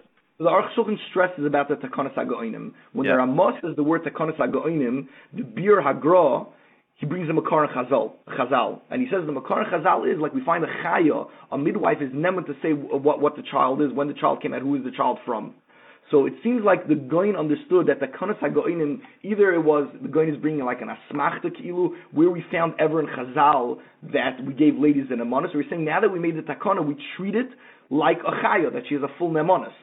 So once we makabel the Truma Sadeshin, and even in Yabia Omer, Vaad Yosef, he says even Svardim are noig to be makabel this Takanas HaGoyinim, and Vaad Yosef has an Einikel named Vaad Toledano who has a sefer called Mishpat Eidim, and he's machriya like that Halacha L'Maisa that we should be makabel Eidus from lady, and even an Eid Echad in something that only they could be made. Then that starts a kol, and like that I think Paskin is the Tzemach Tzedek and the Shal Shuvas Marsham and Rabbeinu Chaim HaKoyin, so much so that the Halacha is Paskin. If a lady says that a man is chasing her, didn't do anything, he was just acting inappropriate, we don't kick him out, we don't punish him right away just for chasing, but we get an order of protection, the Shulchan Aruch says, and we make him move out of the city.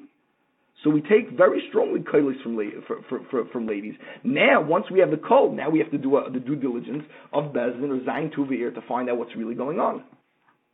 So basically you say that the way the Halacha Paskins played out almost identically through an FBI investigation. The question is, would an FBI investigation be enough to meet the Magen Avram standards of Moshiv and Bezdin al-Kacha? But assuming that the FBI, which is our higher investigatory authority, was given free rein, what happened in American political system, both the Echad, the acceptance of Echad, and the review of the Echad, and the acceptance of the woman as an Isha, almost played out almost perfectly like it would in Halacha. I think so. The question is how. I don't know exactly how the FBI, what evidence they based, what testimonies they take, but there is a system in Shulchan Aruch how to find out. And then there's a system also to find out if the person did tshuva. They're both. I think they're both played out clearly in Shulchan Aruch, and we had these stories in Keseda in tshuvas from the Rishonim already, where people were choshed other people, and koilis came out against sheichtim, against rabbanim. There's a tshuvas rivash that the Ramah quotes, where there was a person who he was a rav, and a guy said he's talking to my wife inappropriately, and the rivash writes exactly what to do. I don't think this is a new topic in halacha. Well, Dayan Khan, thank you very much. It's been really an honor to speak with such a young Goyin who's Kamamish, it's Munach B'Kufsei Shulchan Aruch. Thank you very much for your time. So we have the honor of having with us on the phone from London, England, the Rav of Kehilath Ahavas Yisrael, Dayan Elimelech Vanzetta. Before that, he was the Rav of Chile. He still is Av Bezdin in Santiago, goes a number of times a year. Welcome, Dayan Vanzetta. Thank you so much, Rav David. It's a pleasure to be with you today. So, Dayan, we've had a case in America now where a nominated Supreme Court justice at the 11th hour, on the eve of their being voted on, a woman came forward and she said he had attacked her 37 years ago while in high school and attempted to be ma'anis her. And the question is, if this was a case in a Rav, you had a Rav in a city that who had resigned, and now they were looking to replace him, so they were doing probas and shtellas and speeches, etc., and they find somebody they like, and they're about to vote him in, and the 11th hour, a woman comes forward, and she says, 37 years ago or 35 years ago, he attacked me physically, he tried to bemanis me, and therefore, I think you should consider that before you make him your Avbezdin, or your Rosh Ha'ir, or your Rav, or your Rebbe, or name the Hismanis ala Tzibur, the spiritual Hismanis. And you're the Dayan, and they come to you and they say, Dayan Elimelech, what do we do? How would you respond? Well, indeed, it's a very complicated issue. As a non-American, I was following what was going on in America with the hearing in Congress and one testimony and then the other testimony and the ensuing FBI investigation. And indeed, it was one of the points I mentioned to my Kehilath. How would we handle this had it been presented to a Bezdin? It has happened even in our city over here in London. It has the situation you're referring to, not exactly with those details, but it has happened over here, as it has in many other cities in the Yiddish Welt. And indeed, it's a tricky situation because on one hand, we have an allegation that comes, from 30-something years ago, and halachically we have no statute of limitations as opposed, to secular law. In halacha, you can always bring a case. You can always bring something to Bezdin. But on the other hand, there are no agents. We have no witnesses apart from the person, in this case, the person herself, the one who's bringing the accusation, and the person who's being accused of this is being makrish the accusation and saying no such a thing has ever happened. So one of the first things we need to look at is whether a single testimony or a single accusation, because it's not really Eidas, it's not really Eidas because it's the Balgava himself or herself in this situation, so it's rather an accusation. Is this a credible accusation or is this a libelous accusation that has no that has no doesn't have a leg to stand on? So that it would require, tremendous shikul hadas. It requires a lot of due diligence, looking into the issue. It is something that would certainly warrant some looking into the issue. We can't take, and I'm not disputing the validity of the accusation at all, but we can't necessarily, given the circumstances, we can't simply take it on face value and say, okay, if you're accusing this person of such a terrible wrongdoing, we're simply going to listen to what you're telling us, heed your words, and not appoint this person. It would require some looking into. And there's a Tshuva the Rashba Chele Gimel. Rabbi Yosef quotes it in one of his correspondences, a very interesting correspondence with Rav Shraga Feivel Cohen from New York, and Rav Shraga Feivel Cohen was asking Rabbi Yosef whether there was a problem of Mesira in reporting abuse, child abuse or abuse of other sorts. There was a problem of Mesira, and Rabbi Yosef responded. You need Raglayim, I believe. He says you need Raglayim Ladavar, doesn't he? Oh, I'll say that's the conclusion. That's precisely the conclusion of his letter to Rav Shraga Feivel Cohen. He says it must be something that has a Raglayim Ladavar. If it doesn't have Raglayim Ladavar, then we don't know. It could be one of the examples he brings there. He says hypothetically the student could be upset at the teacher.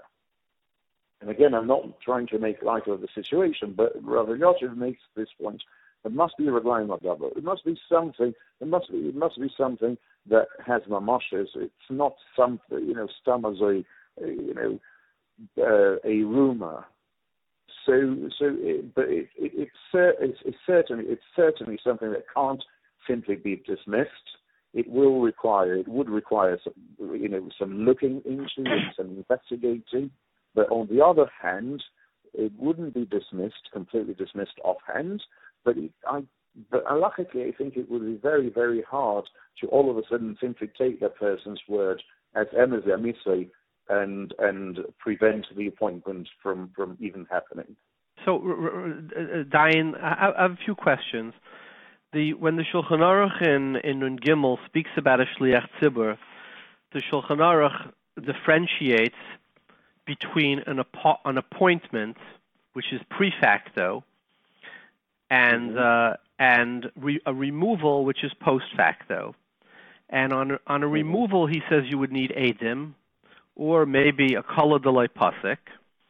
But for appointment, he says haitzi alav shem ra, which would seem to be less than edim, like sort of like Senator Senator Murkowski said, like when we want to appoint somebody like this, why go there when there are rumors? So my question is, halachically, what would constitute pre-appointment?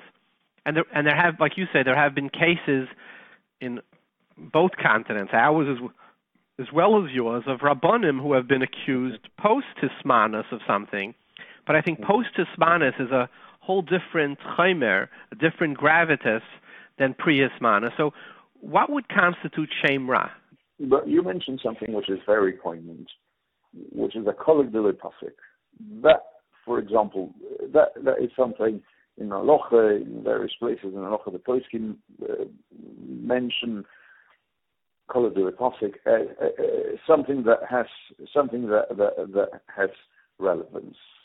It's a constant rumor. It is something, but simply all of a sudden, out of left field, 37 years later, one single person makes an accusation. And again, let me emphasize this because it's a very sensitive issue. I don't want to. Shouldn't sound like I'm making light of the situation. Based on a single accusation of one person, I don't think it has the necessary weight to immediately prevent an appointment from happening. If it is something that has been going on, if it's something, there are always rumors about this person, and it can't be corroborated, it can't be substantiated, but you always have rumors about this person, and they come and they go. That is a different scenario altogether, and I completely agree with you. But Dayan, let's assume there is no, because the Shulchan Aruch seems to give three different parameters, at least in Eid Echad: a shem ra, a kala delay pasuk, a rumor that's continual, and three where there's edim. So clearly there's no edim here. I think it would be hard to make the case that's a kala delay pasuk. It's a kal that just popped out of nowhere. But when the Shulchan Aruch in Siman Nun Gimel, and I'll read it, it says shliach tzibur tzarich sheyeh hagain. The eza hagain sheyeh reikon me'averes. He should not have averes. V'shelo yetze alav shem ra. So my question is, if one accuser comes forward, would that constitute? Well, now he has a shem ra. Does he? I'm not so sure. Do you need for shem ra? Would you need two edim? Do you need something more substantial to create a shem ra?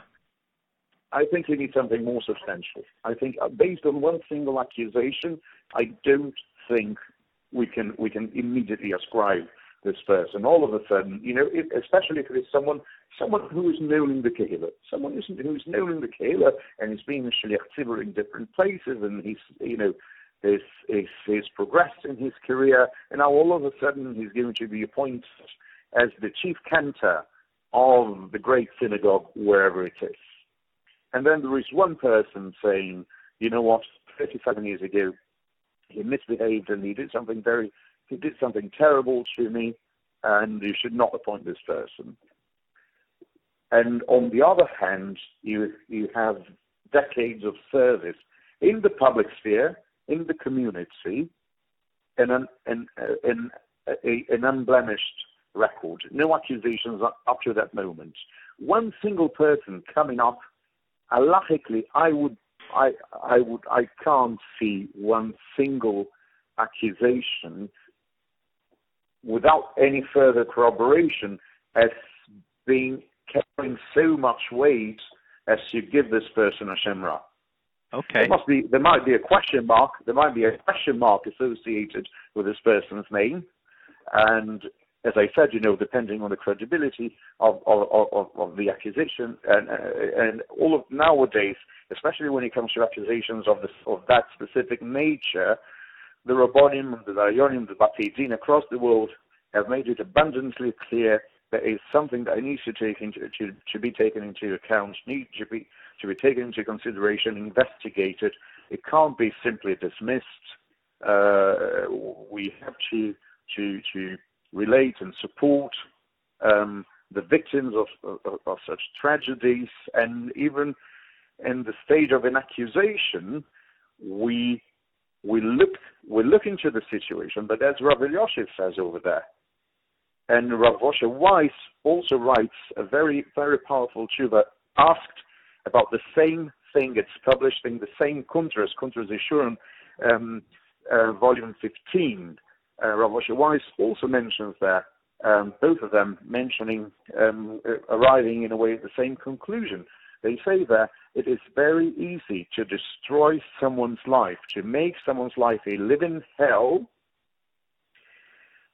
if an accusation all of a sudden becomes an affirmed reality regarding that person. Now, let me add on.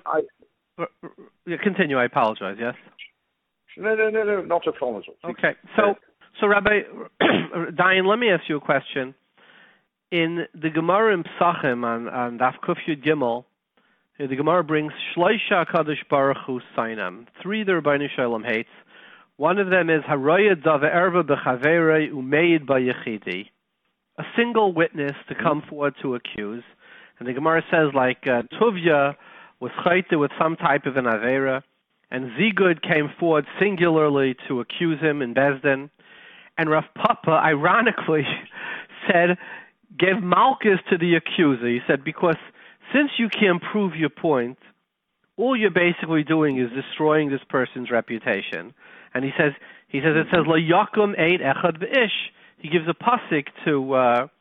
So, do you find it somewhat ironic that apparently it would seem, according to the Gemara, that not only don't you believe the single accuser, but a single accuser who creates a public spectacle to destroy the other person's reputation is doing ill towards society.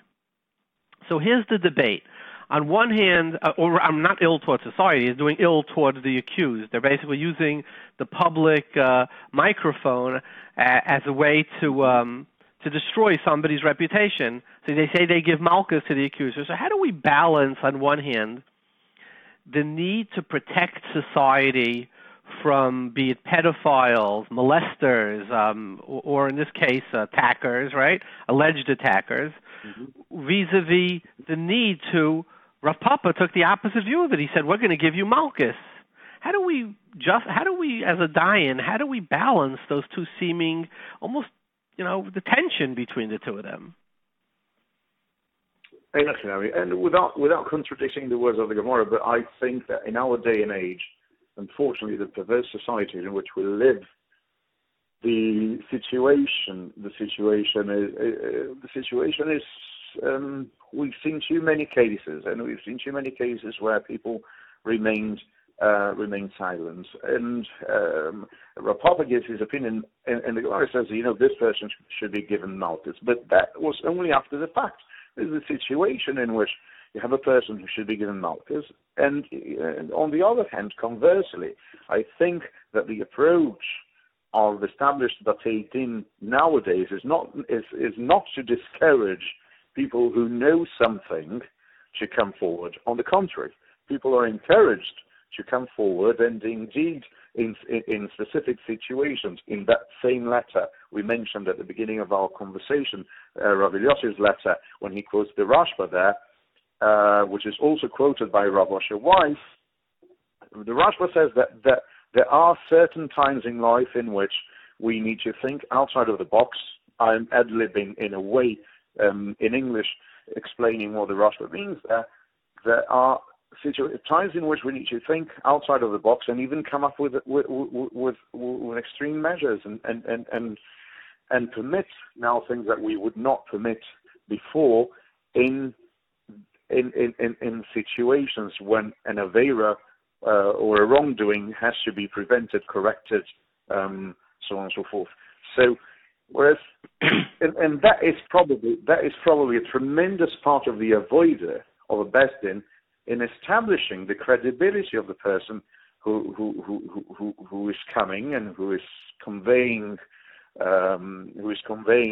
a message, even though we find in the Torah there is a requirement of Shnai Hadin, Shlosh Hadin, we need 2 or 3 witnesses, Yakum Esadover. However, in a situation like this, and it's quite interesting, the American the hearing with the American judicial system is makpid in a way on swearing to tell the truth, nothing but the truth, so on and so forth. Or if a person is an observant to it, he can affirm instead of swearing. There are religious grounds there for this dispensation. In a way, wouldn't that be somewhat equivalent to what a testimony of a single witness triggers anyway, which is for the person, the accused, the respondent, makes a shavua. He swears that on the matter that is being dealt with in Basin, and what happened there was one witness. So there's neither here nor there if the second witness was disqualified, so on and so forth. However, I think that there is room and there are dispensations, and we, on the contrary, if we were to adopt, if that was the de facto approach for everyone, unless you can come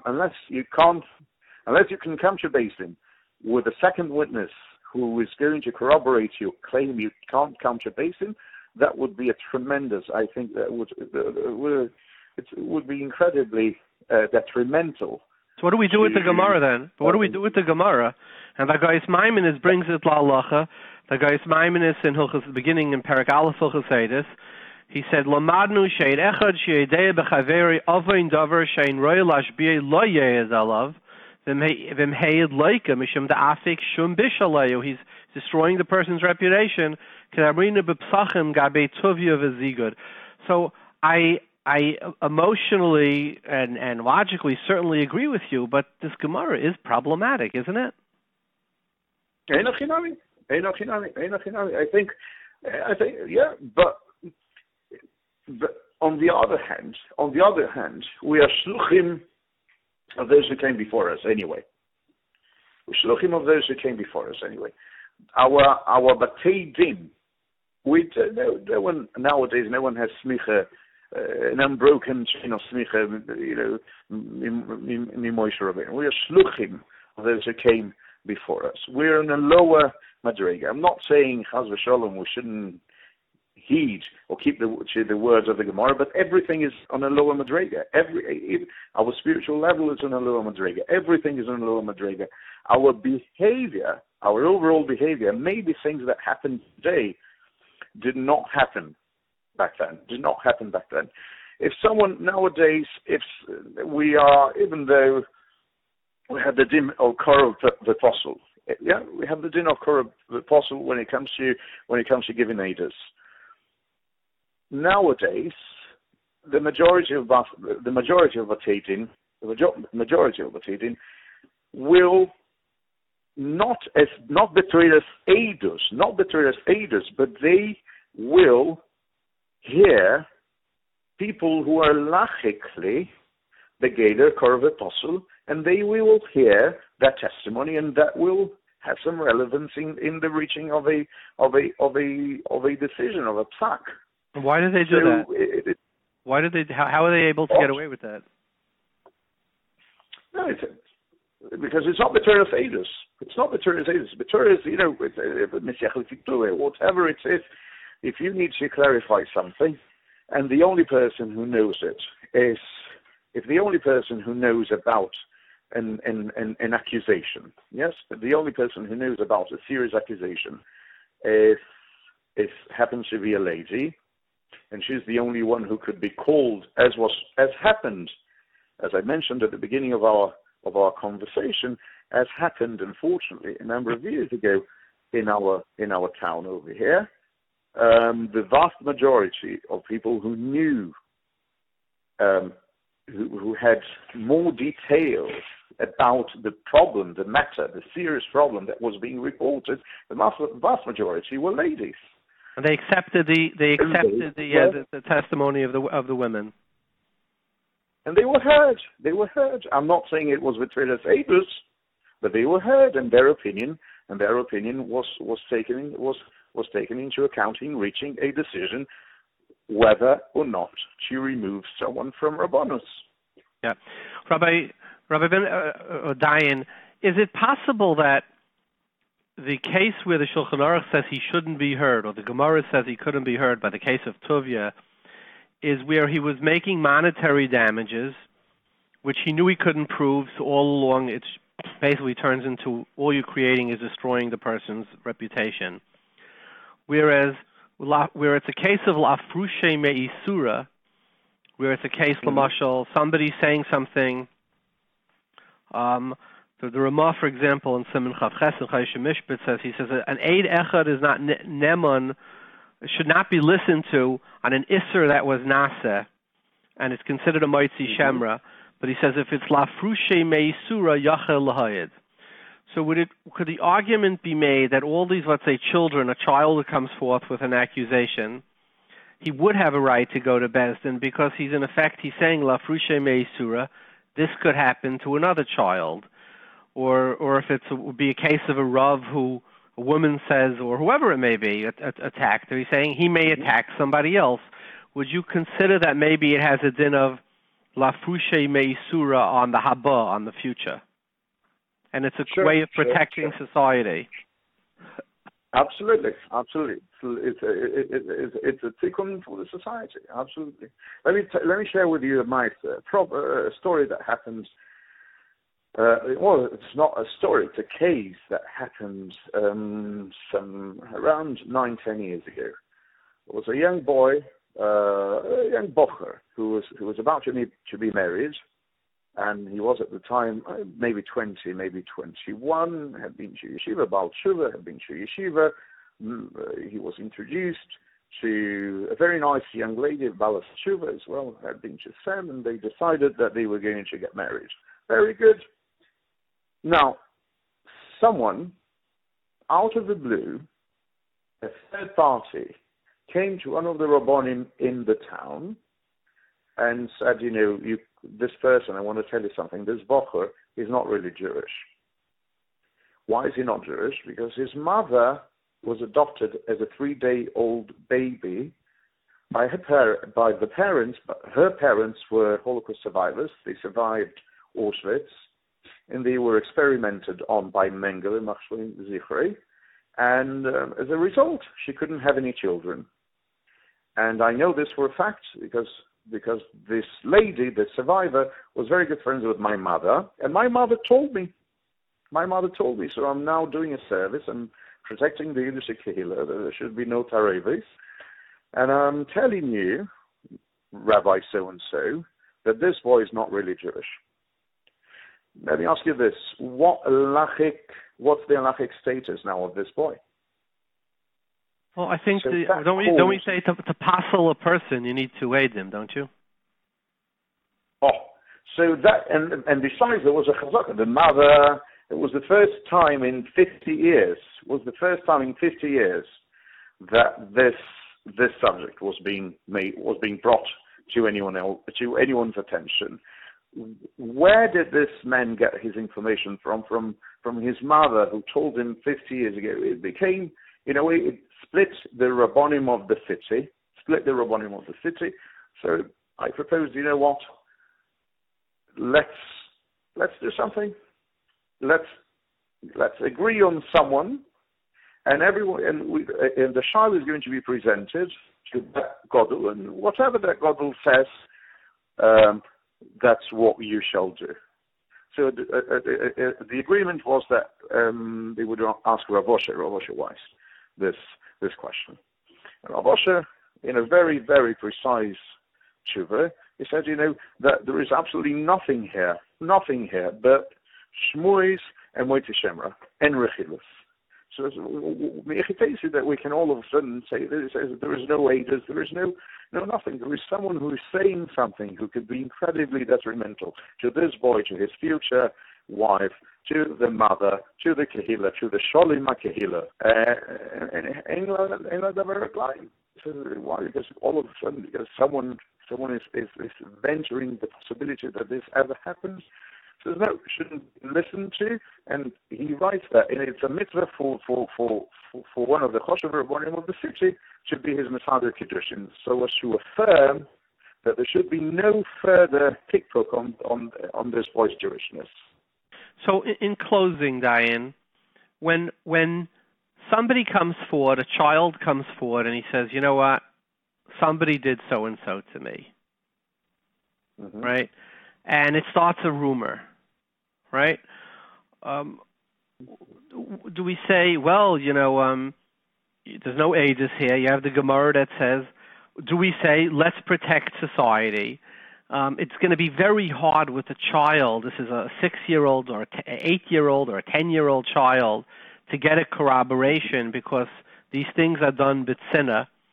Or a woman comes. Would you say that the American system did the right thing in this case, which is, look, we can't destroy somebody's reputation based upon, quote unquote, an allegation. That's what the din is of lo yakum Eid Echad bish.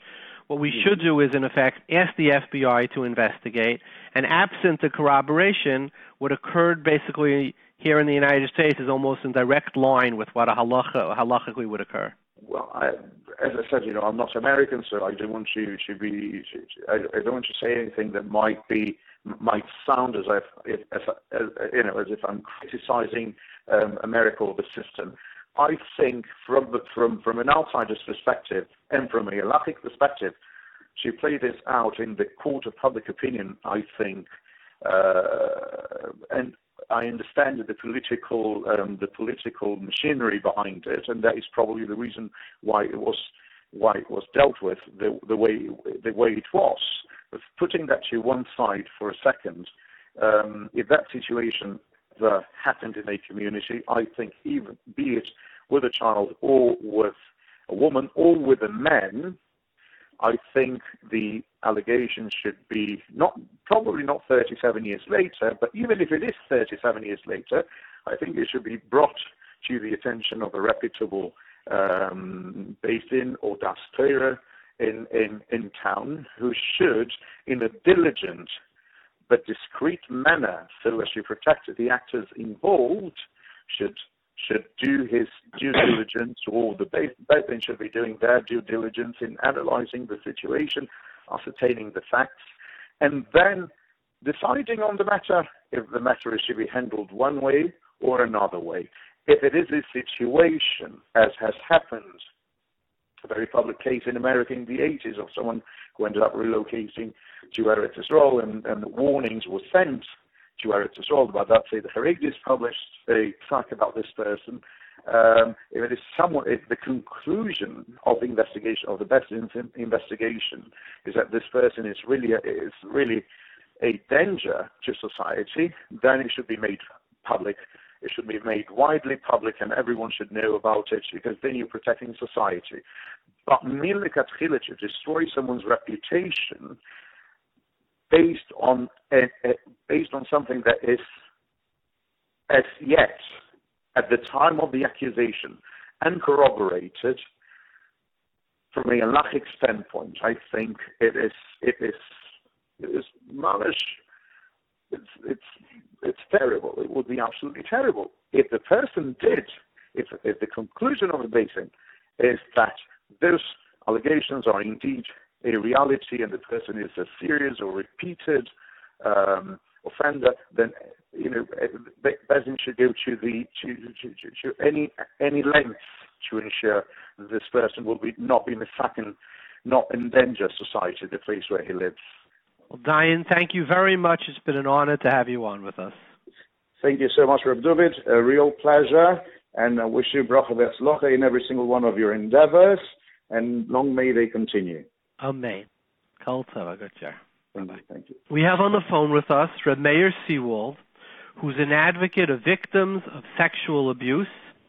He is a Lubavitcher Chassid. He went to Lubavitcher Yeshiva in Crown Heights, and he has dedicated the last number of years of speaking out on behalf of members of sexual abuse. I believe he has a website that posts a wall of shame. Welcome, Reb Meir. Thank you. So, Reb Meir, on one hand, getting predators off the street who would attack innocent children of every type is a type of hatzalas nefashis.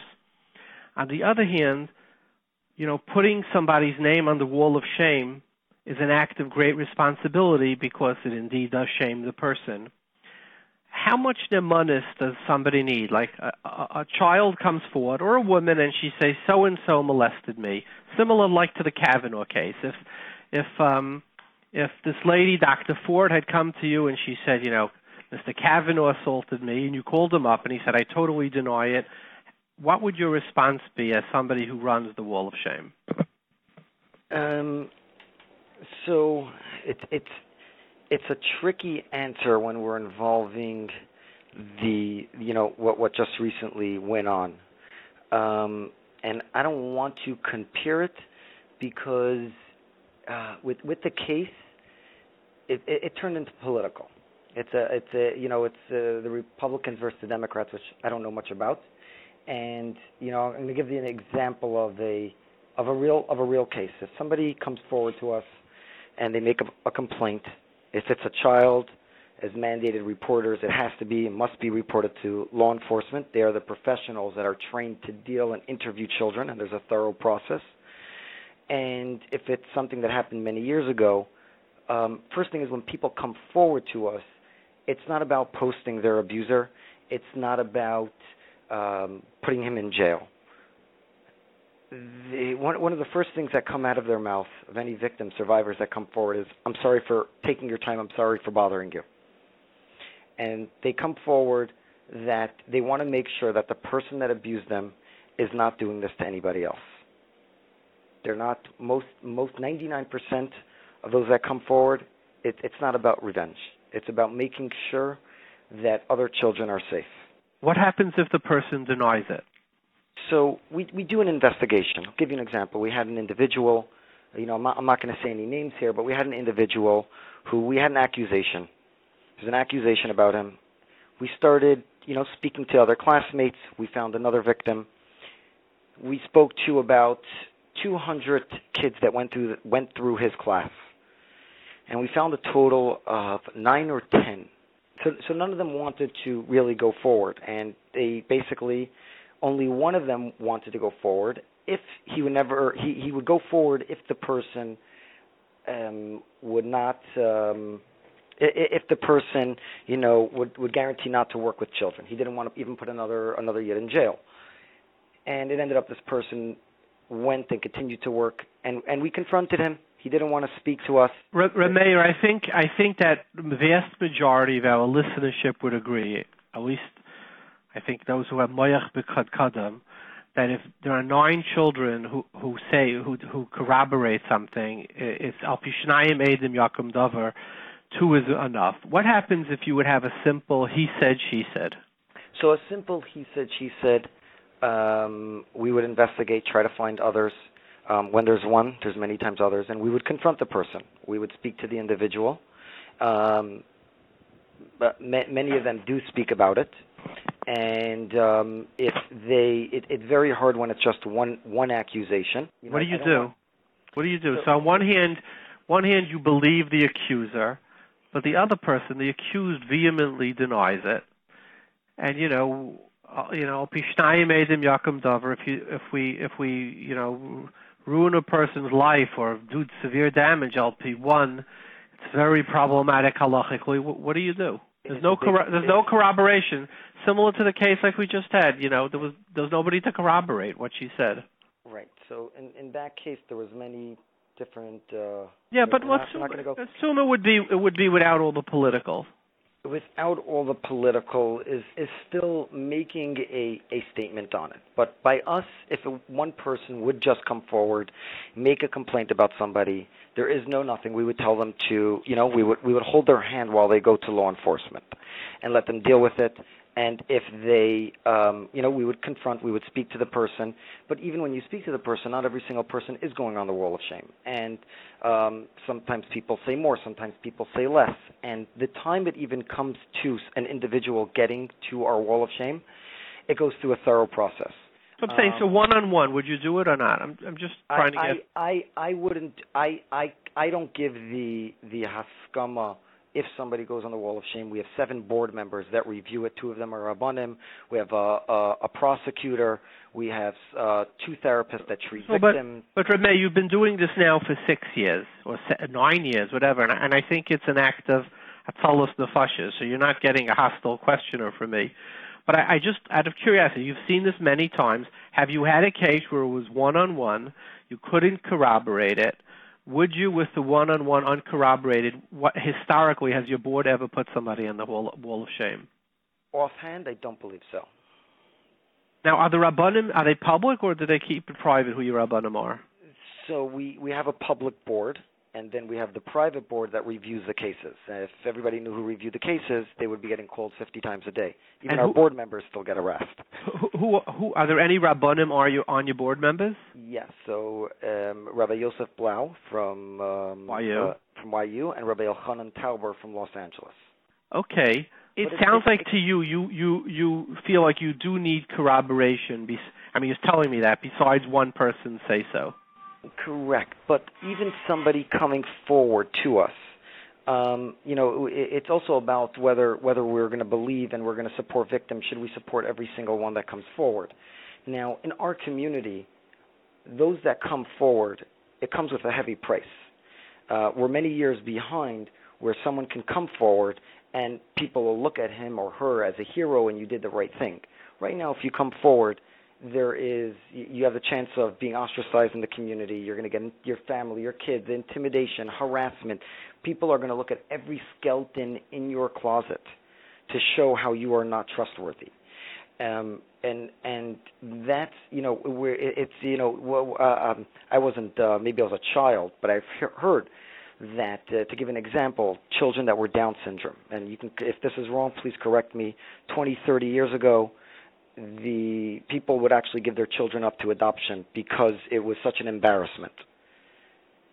And today's day and age, you're having videos, music videos with Shweki, Avram Fried. You have, people are joining Chai Lifeline, Friendship Circle, working with children with disabilities, and it became this thing. So if unfortunately it comes to that point, and it's so much, I believe we have a more chance of dealing with more false accusations then, when it's something that is like that, than dealing with right now. Because right now there's nothing to gain coming forward as a victim in the Jewish community. So let me ask you 2 things. One is, in your history of doing this for, I think you said 9 years, I don't remember, how many years? 7 years. 7 years. Have you had false accusations? Or what percentage is it false versus true after you've done your bedikas? What percentage? There were some divorce cases that we dealt with. Okay, well, divorce is suspect. They use it as a weapon. But outside of divorce, where in every divorce or in every second divorce, the husband is molesting 6-month-olds, or it's very common, and it borders on the absurd. But outside of divorce, have you had false accusations? That I fully investigated, and it came out to be false. To be completely honest with you, that I fully investigated, I don't think there was even one. So you're saying that the vast majority, in fact, you're saying when people accuse, given the price they have to pay in our community, they're telling the truth. Yes. The truth is we have a serious problem on our hands. We have an epidemic on our hands.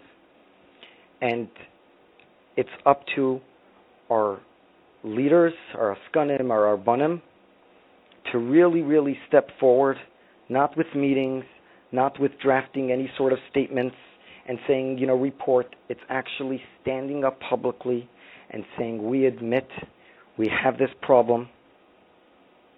We are not like other nations of this world, and we have to be rid of this problem. And going forward, if you are a victim of child sexual abuse, you don't go to a Rav. You don't go to Shmira or Shemrim. You don't even go to JCW. You go straight to the police department. They will investigate. And anybody in the community that will intimidate, harass, try to ostracize the victims or their families, whether it's a yeshiva, a community member, no matter who they are or what they are, they will be ostracized instead. When the tables are turned of that, and they come clean, and the abusers that are known about, those that are a danger to society, are put out there, then we can show we're not like the others. The secrets don't get better with age, and we are only as sick as our secrets.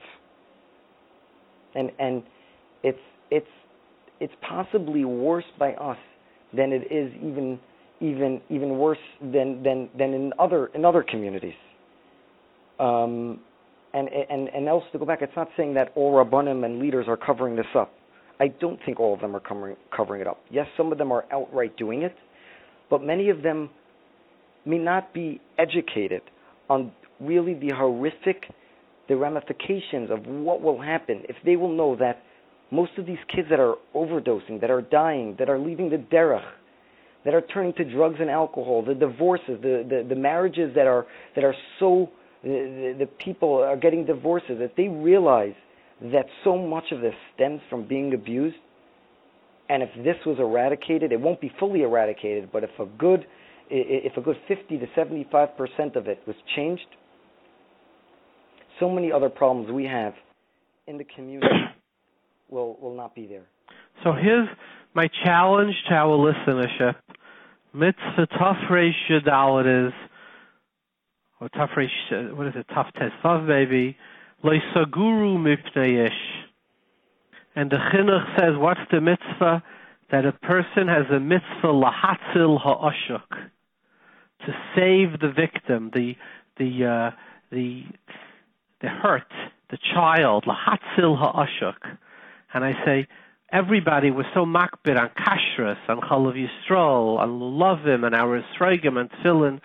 Who is going to be Mekayim the mitzvah lahatzil ha'ashuk, loisaguru mipnei ish, not to be afraid of what others will say?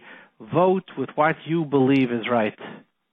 That's my that's what I challenge our Olam to. When, as a community, are we going to be Mekayim the mitzvah of lahatzil ashuk miyad oishkai?